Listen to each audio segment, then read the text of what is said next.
So, Laura Linney, we're talking to you today about season 3 of Ozark, which roller coaster is a word that could have been invented for season 3. And I know you've described Wendy in the past as sort of a kaleidoscope, looking at her through this prism. And how did you tackle her for season 3, where we see such a range of behavior from Wendy? Well, I'm lucky that I'm on a show that has great writers, really, and that I get to work with fantastic actors in the process. But she goes through a lot and gets to experience a lot, and she's a reactive creature. So fortunately for me, as an actor, there's a lot I get to experience and go through. And you're right, she's reacting to all kinds of circumstances and to people. And I would think as an actor, when you're working opposite the likes of Janet McTeer, Lisa Embry, these other great theater actresses like you, I mean, what a joy that must be to go to work every day. Well, it's heaven when you're surrounded by like-minded people. And whether or not that's people who I've worked in the theater with, or I know who have a theater background, or someone like Jason who is not from the theater but has grown up in front of a camera, there's still a like-minded, a shared view of work and why we do it and what we hope it will be. And so when you are lucky enough to be a part of that type of community, it's really a joy.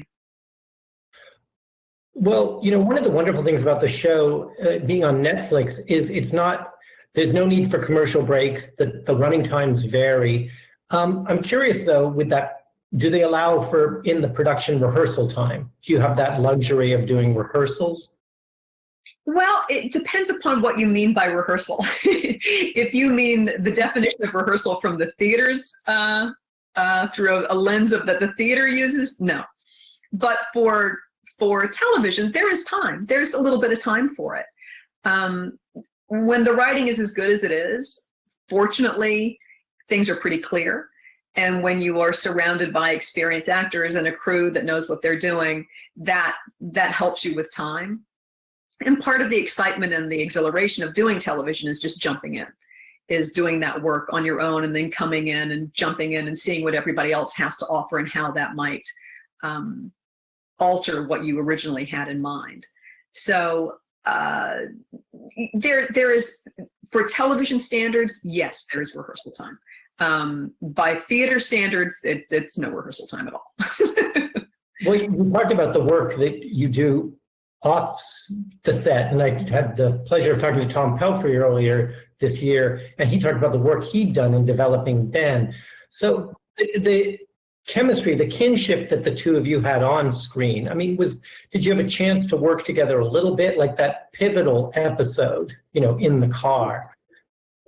Take us through that, because that was it almost turned the show into a two-hander for that one episode, which was just so compelling to watch. It was a beautifully written episode. And fortunately, it was episode 9 and not episode 2.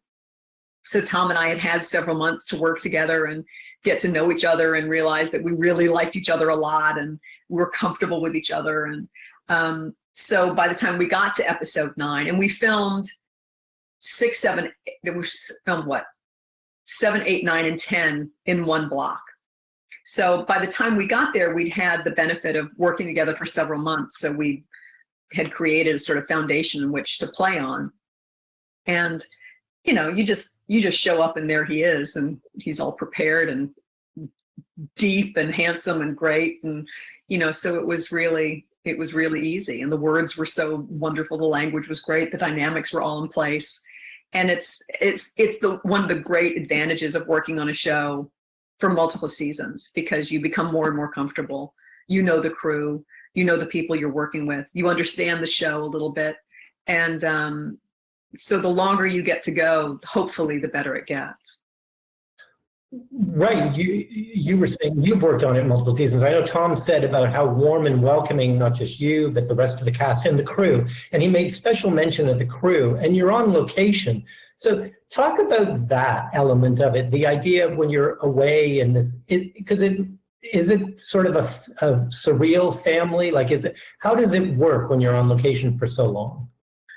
Well, we're based in Atlanta. So the Atlanta crew is, most of them, I say 90% of them are local to Atlanta. And then most of the actors, not all of us, but a lot of us, fly in and stay there for several months. And the crew is more important than anybody realizes or any of the audience knows, and nor should they know, but they are critical to the culture of your set, to the health of your daily life while filming. Their support and their talent and their skill set, adds, words cannot describe like how important a good crew is. And they make your work better. You're a better actor with a great crew.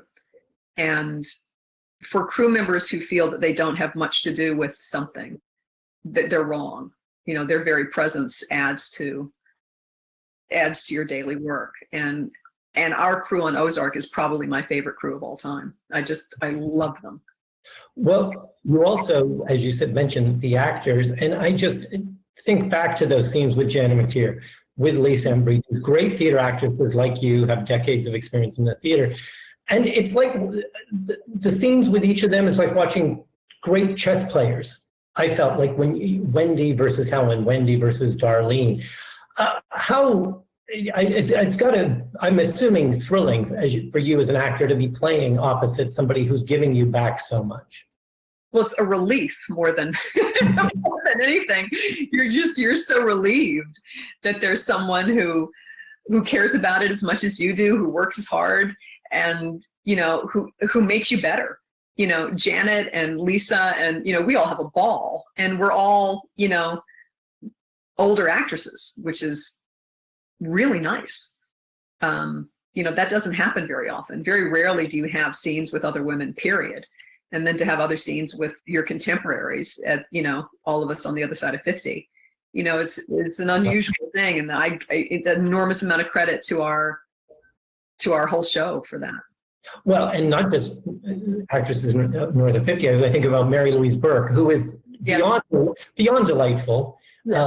First came on my radar in Fuddy Mears, and also a woman who didn't start acting until her 30s. That's right. It's fascinating.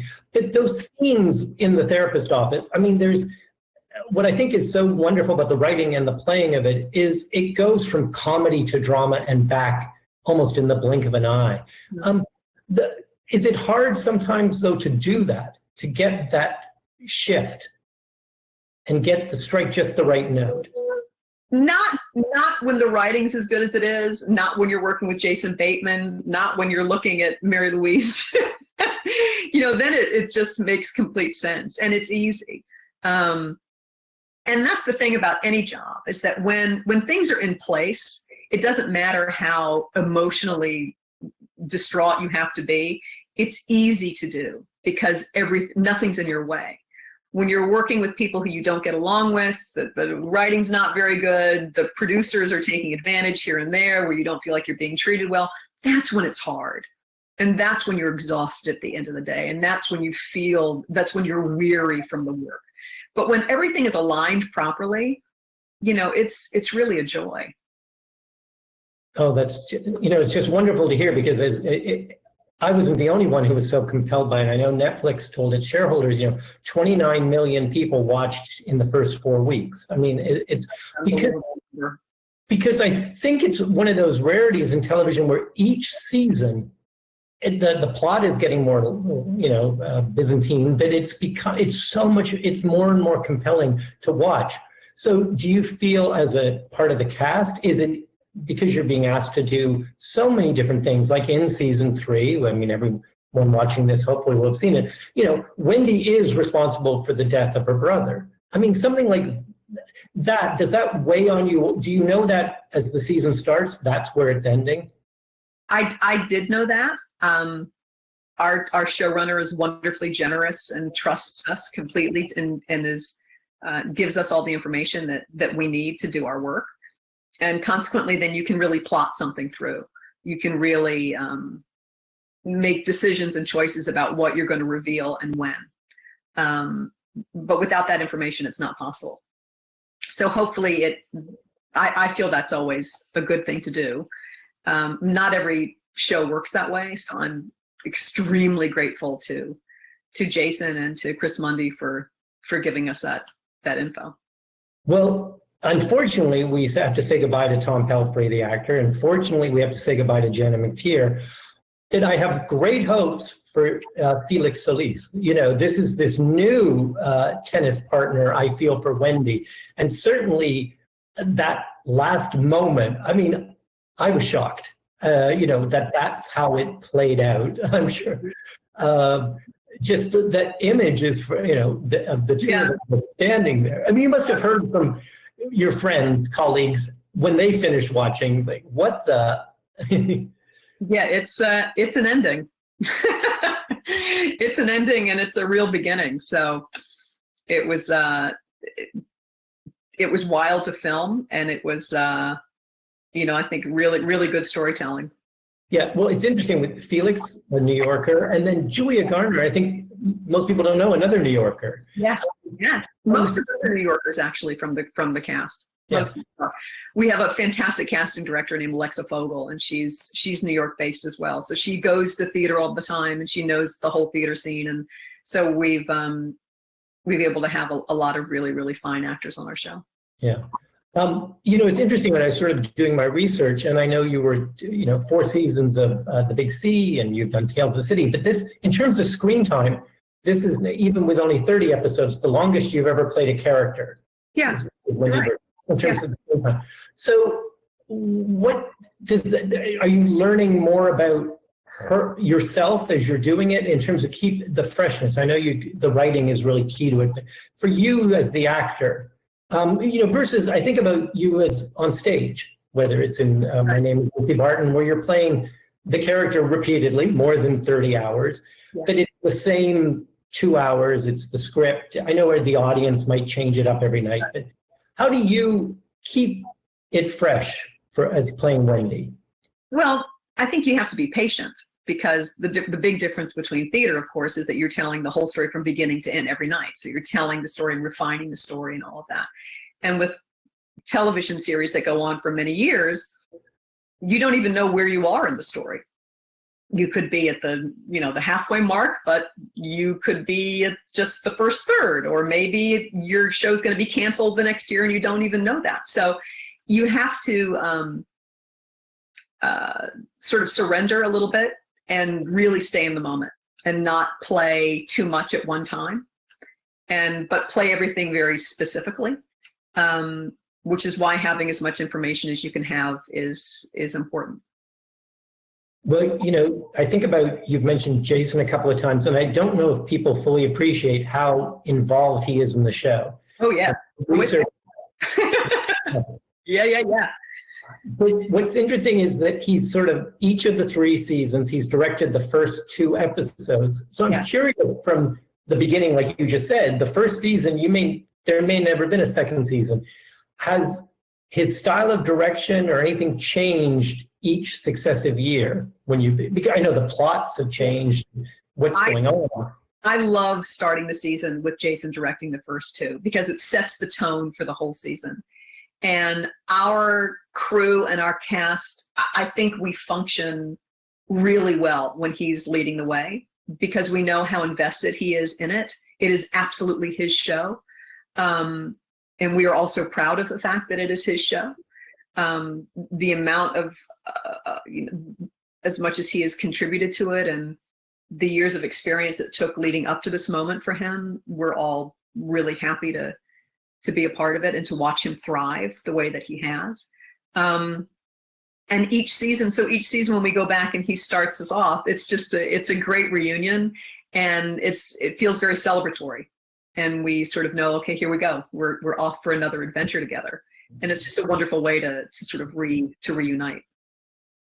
And you mentioned your great casting director, and I have to think Jason, having started out in the business when he was a kid, in terms of the wonderful actors who play your children, watching him direct them in those first 2 episodes must have been so comforting to you, I would think, to realize, oh, those kids are in good hands. Like they've Yes. made the right choice coming into our family. Yes. And I love watching Jason direct because I can see like where he's pulling from his own experience. I can see like someone who had not been an actor would never have given that direction. And that's always really satisfying to watch someone evolve like that and to be able to use their past in a way to create a whole new road for themselves is very exciting. So it's organic in a way that you don't have with directors who come from other areas of the industry. Yeah, no, it's wonderful to watch. And I know you've said earlier when this first started, the Byrdes were a family that didn't know each other. Mm-hmm. In season 1, and they're getting to know each other. So now we've seen them for 30 hours. You think they know each other, but do they like each other now? Well, I think they're learning things about each other that they don't necessarily like about each other and about themselves. You know, they're not the most psychologically astute quadrangle. You know, they're not the most mature group of people. They don't make the soundest decisions. But they do love each other in their own messed up way.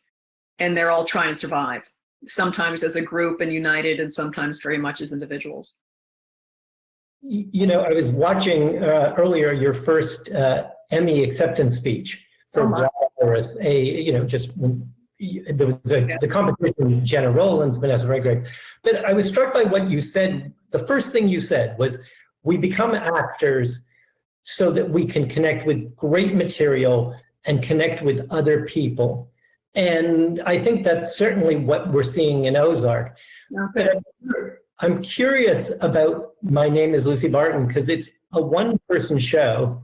So you've got the great material, but what is it like when you were doing it to hear every night, "Place, please"? you alone for 70 minutes. It's a totally unnatural thing to do, a one-person show. It was, and when I was offered the job, I'm very glad I said yes very quickly. I think because I knew if I thought about it too long, I'd get scared and say no. So it was really good for me to do My Name is Lucy Barton, because it forced me to sort of banish long fears I've always had about being on stage. I don't like to break the fourth wall, and Lucy Barton is all about that. I really cling to my fellow actors, and no one else was there. So I had to hone skills that were a little rusty, and really rely on the language and really have tremendous faith that I would get through it, quite frankly, every night. So it was a wonderful thing for me personally to do. I think it made me a better actor, and I was just so relieved every night that I actually got through it. It's a crazy thing to do, a one-person show. It's bonkers.